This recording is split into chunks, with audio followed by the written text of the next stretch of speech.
Hello, ladies and gentlemen. Welcome back to our channel. Our happy face. Yes, our happy face. കുറച്ച് gap ആയിട്ടുണ്ട് നമ്മൾ movie reviews ഇട്ടിട്ട്. പേടിച്ചിരിക്കണ കണ്ടാൽ തന്നെ അറിയാം നമ്മൾ ഏത് പടമായിട്ടാണ് വന്നിരിക്കുന്നത്. മലയാളം മൂവി ഡയസ് ഇറ.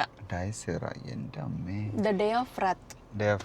അതായത് അന്ത്യവിധി, ബൈബിളിലുള്ള അന്ത്യവിധി. അതായത് ഒരു നാൾ ലോകം അവസാനിക്കുകയും അതിനുശേഷം ജഡ്ജ്മെന്റ് ഉണ്ടാവുന്നത്. അപ്പോൾ ശവകുടീരങ്ങളിൽ നിന്നും ആളുകൾ എണീറ്റ് വന്ന് വിധിക്കായി വെയിറ്റ്. അതാണ് അതിൻ്റെ ഒരു തീം. ബട്ട് മാൻ, ഇത് റിയലി ഹൊറർ മൂവി. മലയാളത്തിൽ ഇങ്ങനത്തെ ഇതൊരു English style horror movie. Right. ആ ഒരു കുറെ സീൻസ് ആയാലും ഹൊറർ സീൻസ് ആയാലും നമ്മൾ പേടിക്കുന്ന ടൈപ്പ് സീൻസ് ആണ്. ഇംഗ്ലീഷ് പടങ്ങളിൽ നമ്മൾ കാണുന്നില്ലേ ഒരു സൈലന്റ് സീന്, പിന്നെ അതെ അതെ. അതായത് ഈ മൂവി ഫുള്ള് ഒരു സൈലന്റ് പിച്ചിലാണ് ഇങ്ങനെ പോയിക്കൊണ്ടിരിക്കുന്നത്. Directed by Rahul Sadasivan. രാഹുൽ സദാശിവൻ എന്ന് പറഞ്ഞ ആളുടെ നമുക്ക് ഞാൻ പറയാം ഒരു ഫേമസ് മൂവി ബ്രഹ്മയുഗം. അതായത് ഒരു ബ്ലാക്ക് ആൻഡ് വൈറ്റ് മമ്മൂട്ടിയുടെ പടം ഉണ്ടല്ലോ, അതൊക്കെ ആളുടെ ആണ്. അതൊരു ഹൊറർ മൂവി തീമാണ്, ഞാൻ കണ്ടിട്ടില്ല. ബട്ട് ഇതൊരു സൂപ്പർ എന്ന് പറഞ്ഞാൽ ഫസ്റ്റ് പേടിക്കും. ഞാൻ പേടിച്ചോന്ന് ചോദിച്ചാൽ ഞാൻ പേടിച്ചിട്ടുണ്ട്. Pretty good. നല്ല ഹൊറർ സീൻസ് ഉണ്ട്.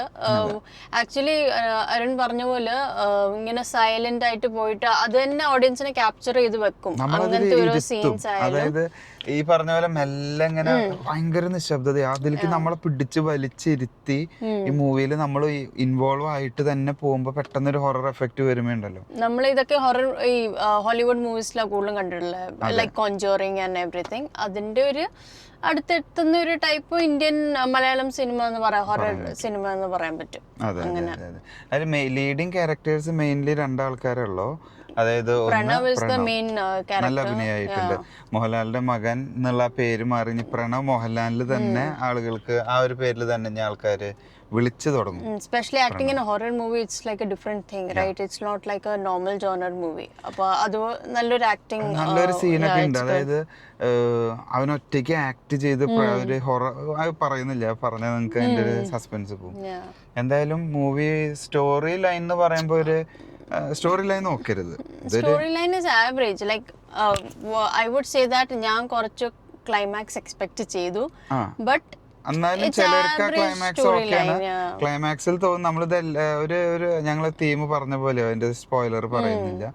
എനിക്ക് സ്റ്റോറി ലൈൻ നോക്കാതെ നമ്മൾ ഹൊറർ പേടിക്കാനായി പോയിരുന്നാൽ നല്ലൊരു മൂവിയാണ്. മലയാളത്തില് തിയേറ്റർ വാച്ചാണ്. ഇത് OTT കണ്ടാൽ നമുക്ക് അത്ര എഫക്ട് തോന്നില്ല. തിയേറ്ററിൽ പോയിരുന്ന് കണ്ടു കഴിഞ്ഞാൽ നമുക്ക് ഒരു ഫീല് കിട്ടും. പിന്നെ പാട്ടുകൾ എന്ന് പറഞ്ഞ മ്യൂസിക് വെരി ഗുഡ്.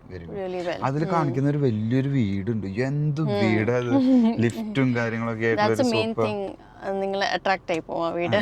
അതെ അതെ അതെ. Music by Christo Xavier. BGMs ആയാലും horror BGMs, music and everything, background music ഒക്കെ നല്ല പടത്തിന്റെ ആ ഒരു സ്കോറിങ്ങും കാര്യങ്ങളൊക്കെ പോകുന്നത്. എന്തുകൊണ്ടും horror മൂവികൾ ഇഷ്ടപ്പെടുന്നവരാണ്.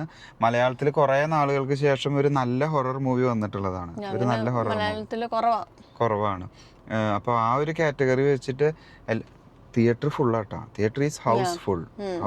I think it's a third day of the movie release.